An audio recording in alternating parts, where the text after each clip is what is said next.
Le Made in France, moi je trouve que c'est la meilleure façon de répondre aux attentes de nos concitoyens de circuits courts. Et chaque fois qu'on l'expérimente, que ce soit pour ceux qui fabriquent, ceux qui distribuent ou pour les consommateurs, le sentiment d'être dans un circuit court est très agréable et c'est tout simplement du bon sens. On a l'impression de faire quelque chose de bien, à la fois à la planète et de faire dans des conditions plutôt agréables. L'autre aspect, plus technique celui-là, c'est qu'il faut être très très clair, le point de PIB le plus décarboné, c'est le point de PIB qui est fabriqué en France. Peut-être un point aussi à souligner, c'est que ce qu'on constate, c'est qu'après 40 ans de désindustrialisation, où on a eu du coup un vrai phénomène d'éviction de l'industrie sur nos territoires, on voit la courbe s'inverser. La tendance est en train de revenir à une mise en œuvre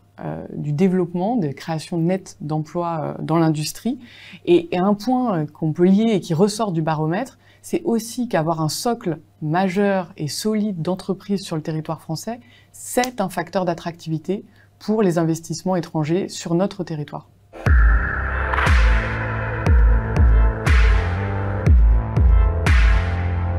L'ameublement français, c'est une organisation professionnelle qui rassemble 380 adhérents, donc tous des fabricants de produits d'ameublement, d'aménagement intérieur, de nos espaces de vie. Et ces 380 entreprises sont une quinzaine de TI, de groupes relativement importants, mais également beaucoup de PME, des entreprises de 20 à 200 salariés, et puis aussi un certain nombre de TPE. Donc c'est très vaste. Et le rôle de l'ameublement, comme toute organisation professionnelle, c'est de défendre les intérêts collectifs de ses adhérents, mais surtout pour nous, le plus passionnant, c'est ce qu'on appelle éclairer la route, c'est de se projeter dans l'avenir, d'imaginer les besoins et l'adaptation nécessaire des entreprises pour les 10 années qui viennent, et d'assurer l'accompagnement collectif de nos entreprises au travers des groupements et de toutes nos actions transversales à l'ameublement. Peut-être quelques chiffres pour compléter votre propos, pour présenter le secteur. C'est 40 000 salariés au titre de la fabrication. Ça représente un marché domestique de 14 milliards. Et un chiffre qui me paraissait intéressant de souligner, c'est que la fabrication française, c'est 35% de ce marché, mais qu'il est relativement hétérogène puisque vous avez des sous-secteurs comme la literie où ça représente plus de 60%, la cuisine, pareil, plus de 50%, mais le contre-exemple majeur, c'est les chaises, par exemple, où finalement, des chaises françaises, il y en a moins de 20% actuellement sur le marché.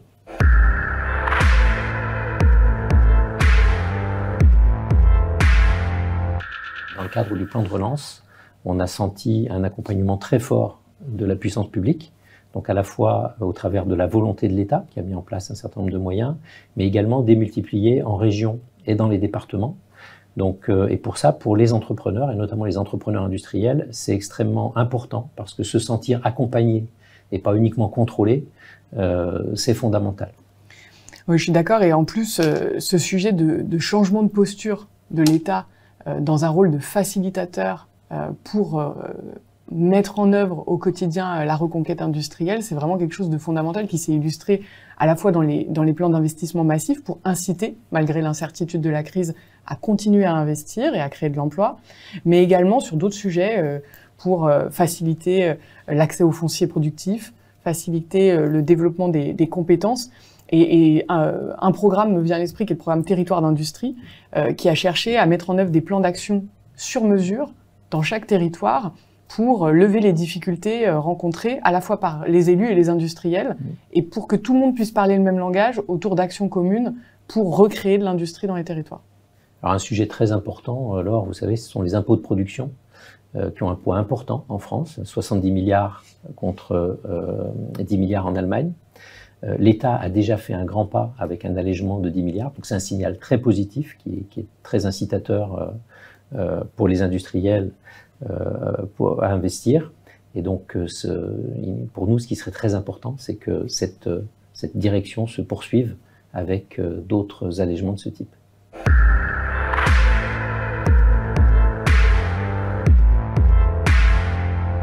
Je crois qu'en France, on a la chance d'avoir des formations de très haut niveau en matière de marketing, de stratégie, de commerce, des formations d'ingénieurs également de très haut niveau. Donc pour tout ce qui est innovation, créativité, qui nécessite d'inventer le futur, on a des ressources qui sont extraordinaires. Et moi-même, qui ai travaillé pendant plus de 10 ans entre les États-Unis et la France, je peux dire que autant j'ai apprécié la capacité des Américains à traiter des problèmes simples et réguliers et à être très performants dans l'opérationnel, autant sur les sujets complexes qui nécessitaient de se réinventer, j'ai pu apprécier la qualité des ressources que l'on peut avoir en France. Ensuite, quand il s'agit d'amener des jeunes vers les métiers industriels, on peut parfois avoir des réticences en raison de l'image des métiers industriels. Et là, c'est à nous, industriels, de travailler à notre image, parce qu'en fait, la réalité dans les entreprises est beaucoup plus sympathique, je pense, qu'en termes de perspective de carrière, perspective d'épanouissement, de développement personnel. Et donc, je crois qu'on a un gros effort à faire, à montrer aux jeunes, montrer aux familles ce qui peut se passer dans nos usines, à les faire rentrer dans nos usines et leur montrer qu'il y a des gens qui ont la banane tous les jours. Alors effectivement, un chiffre peut-être pour éclairer ce que vous dites. Actuellement, il y a 70 000 emplois non pourvus dans l'industrie. On parle d'un recrutement sur 2 qui est difficile. Donc il y a définitivement un sujet autour de l'attractivité des métiers industriels et à mettre en face du fait que 28% des dirigeants nous disent que c'est un élément stratégique pour eux d'être en capacité d'accéder aux bonnes compétences pour se développer et réinventer du coup l'industrie de demain. Donc ce sujet est clé et il y a tout un travail qui est mené par l'État actuellement autour des compétences et métiers d'avenir pour justement investir massivement à réouvrir des formations industrielles partout sur le territoire, à ouvrir des écoles de production qui permettent aussi d'apprendre en faisant et simplement du coup d'ouvrir ces usines, ce que vous disiez très justement, à tout le monde et à tous les publics pour rassurer peut-être des parents sur des parcours, disons, techniques et plus opérationnels à l'avenir. Je pense qu'une des très bonnes voies pour le faire, c'est l'apprentissage. On sait que en quelques années, le nombre d'apprentis a doublé au total en France. Et moi, je peux témoigner que dans ma région, mais je pense que c'est vrai dans la plupart des régions françaises, de nombreux rapprochements se sont opérés entre les entreprises et les centres de formation, qui sont un excellent moyen de mettre le pied à l'étrier à des jeunes et de leur faire à la fois découvrir leur voie et découvrir des métiers qui leur permettent de s'épanouir.